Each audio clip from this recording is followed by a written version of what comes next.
राधे राधे भक्तों।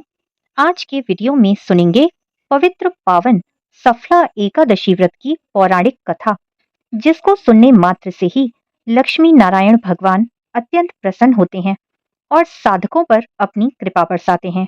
साथ ही सभी तरह के पाप नष्ट होते हैं और अंत में मोक्ष की प्राप्ति होती है। तो प्रेम से, भाव से और मन से सफला एकादशी व्रत की कथा का श्रवण करें। अर्जुन बोले, हे भगवान, पौष मास के कृष्ण पक्ष की एकादशी का क्या नाम है? उस दिन कौन से देवता का पूजन किया जाता है और उसकी क्या विधि है?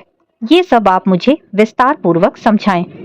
भगवान श्री कृष्ण बोले, हे अर्जुन, प्रेम के कारण मैं तुम्हारे प्रश्नों का विस्तार सहित उत्तर देता हूँ। अब तुम इस एकादशी व्रत का महात्म्य सुनो। पौष माह के कृष्ण पक्ष की एकादशी का नाम सफला है। इस एकादशी के देवता नारायण हैं।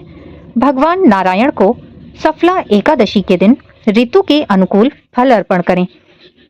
इससे मनुष्य को 5 सहस्त्र वर्ष तपस्या करने से जिस पुण्य का फल मिलता है, वह पुण्य भक्ति पूर्वक रात्रि जागरण सहित सफला एकादशी का व्रत करने से मिलता है।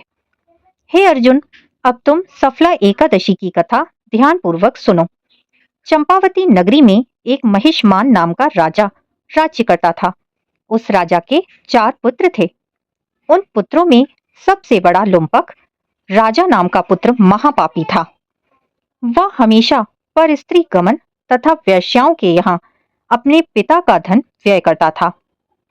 वह सदैव देवता, ब्राह्मण, वैष्णव आदि की निंदा किया करता था।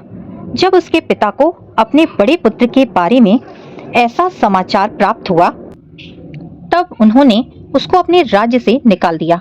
जब लुम्पक सबके द्वारा त्याग दिया गया, तब वह सोचने लगा कि अब मैं क्या करूं, कहां जाऊं। अंत में उसने रात्रि को पिता की नगरी में चोरी करने की ठानी।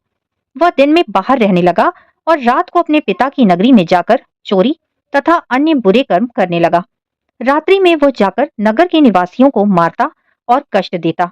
कुछ ही दिनों में उसने संपूर्ण नगरी को समाप्त कर दिया। प्रातः उसे पहरेदार पकड़ने पर भी राजा के भय से छोड़ देते थे। जिस वन में वो रहता था, वह भगवान को अत्यंत प्रिय था। उस वन में एक बहुत पुराना पीपल का वृक्ष था तथा उस वन को सब लोग देवताओं का क्रीड़ा स्थल मानते थे। उस जंगल में पीपल के वृक्ष के नीचे महापापी लुम्पक रहता था। कुछ दिनों के बाद पौष माह के कृष्ण पक्ष की दशमी के दिन वह वस्त्रहीन होने के कारण शीत के मारे मूर्छित हो गया। शीत के कारण वह रात्रि को ना सो सका और उसके हाथ पैर जकड़ गए। उस दिन उसकी वह रात्रि बड़ी कठिनता से बीती, परंतु सूर्य नारायण के उदय होने पर भी उसकी मूर्छा ना गई। सफला एकादशी के मध्याह्न तक वह दुराचारी मूर्छित ही पड़ा रहा। जब सूर्य की गर्मी से उसे कुछ गर्मी मिली, तब उसे होश आया और अपने स्थान से उठकर गिरते पड़ते वन में भोजन की खोज में चल पड़ा। उस दिन वह जीवों को मारने में असमर्थ था, इसलिए जमीन पर गिरे हुए फलों को लेकर पीपल वृक्ष के नीचे आया। अब तक सूर्य भगवान अस्ताचल को प्रस्थान कर गए। उसने उन फलों को पीपल की जड़ के पास रख दिया और कहने लगा, हे भगवान, इन फलों से आप ही तृप्त होवें। ऐसा कहकर वो रोने लगा और रात्रि को उसे नींद न आई।